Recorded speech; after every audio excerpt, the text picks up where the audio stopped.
One day, little Ali came to his grandfather and asked lovingly, "Grandpa, what is Hajj?"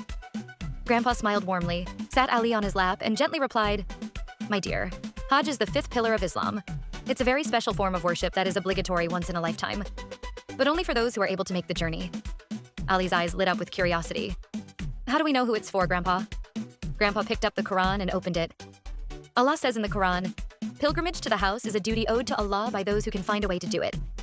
Surah Al-Imran 397. Then Grandpa shared a hadith. "Whoever performs Hajj and avoids bad speech and sins will return home like a newborn, pure and forgiven." Ali looked amazed. "Can every Muslim perform Hajj?" Grandpa chuckled and said, "No, dear.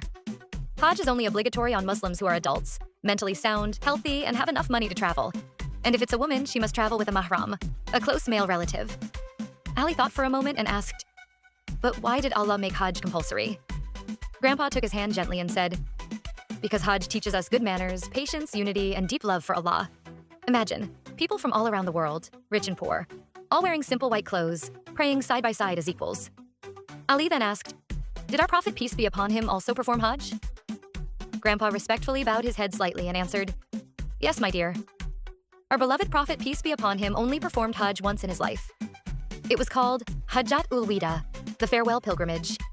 During this Hajj, he taught his companions how to perform it properly and gave his final sermon, a message of human rights, justice, and brotherhood." Ali's heart was touched. He wanted to go for Hajj too.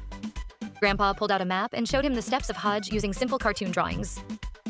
First, people go to Makkah and walk around the Kaaba. That's called Tawaf. Then they walk between the hills of Safa and Marwa, called Sa'i.